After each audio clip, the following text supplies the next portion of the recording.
Muy buenas, mi nombre es Cristian Leonel Freire Pérez, soy estudiante de la Universidad de Guayaquil de la Facultad de Jurisprudencia. Esta es la materia de práctica penal con el doctor Andrés Villegas Pico. Le voy a hablar sobre la prejudicialidad.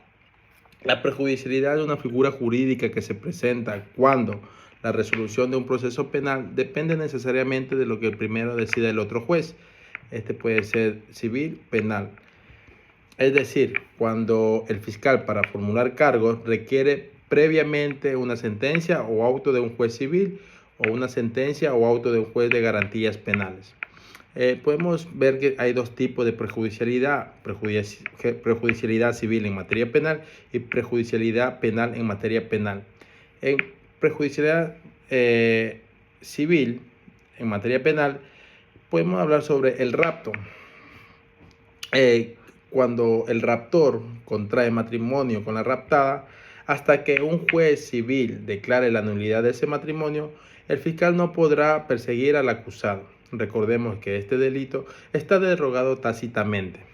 En el delito de remoción o ocultamiento de prenda industrial o agrícola, es cuando una persona que tiene maquinaria agrícola o industrial dada en prenda como garantía, oculta, la mueve, la cambia de lugar sin autorización del acreedor, busca evitar que este mismo lo recupere.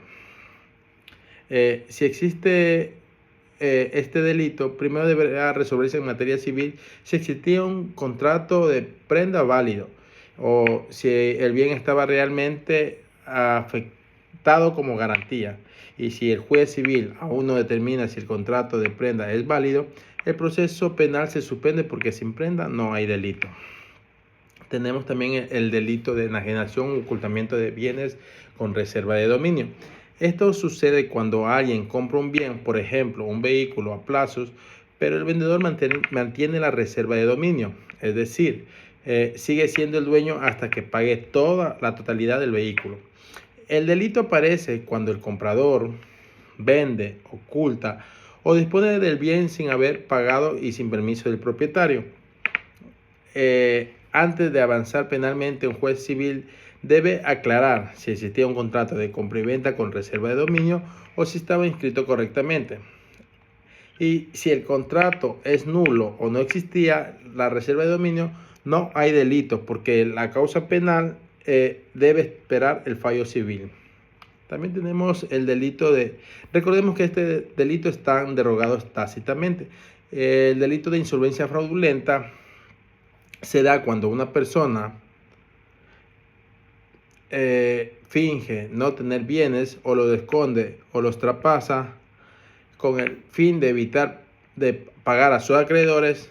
Es un fraude que perjudica directamente a quienes tienen el derecho a cobrarle. Este delito sí está vigente. Un ejemplo de prejudicialidad civil en este delito es: antes de condenar penalmente, puede ser necesario que un juez civil determine primero si existe la obligación válida, la deuda exigible o el incumplimiento real. Si el demandado realmente estaba obligado a pagar, la causa penal por insolvencia fraudulenta debe suspenderse hasta que un juez civil determine la existencia y la validez de la deuda. Y por último, también tenemos el delito de falsificación de documentos públicos. Estos se subdividen en tres falsedades: falsedad material, que luego de emitido un documento borramos, suprimimos o falsificamos la firma, estamos adecuando la conducta en una falsedad material.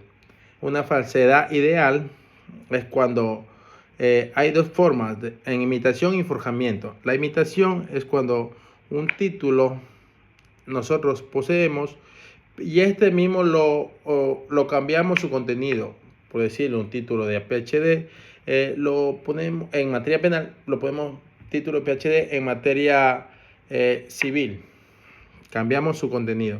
Y una falsedad ideal de forjamiento es cuando inventamos un documento que no existe. Falsedad ideológica es cuando un documento es genuino, firma genuina, pero el contenido o el hecho que se escribe es falso. Recordemos que para la falsificación de documentos públicos lo debe realizar un funcionario público en el ejercicio de sus funciones. Y por último, la prejudicialidad penal en materia penal se presenta cuando un proceso penal depende de la decisión de otro proceso penal previo, porque en este último está determinado un hecho delictivo base a la responsabilidad principal. Por ejemplo, una persona que haya investigada por lavado de activos, pero el origen del dinero proviene de tráfico de drogas, es un proceso penal que aún no está resuelto. El caso por lavado debe esperar la sentencia firme del proceso de tráfico. Si el proceso de tráfico concluye que no hubo delito, no puede existir lavado. Muchas gracias.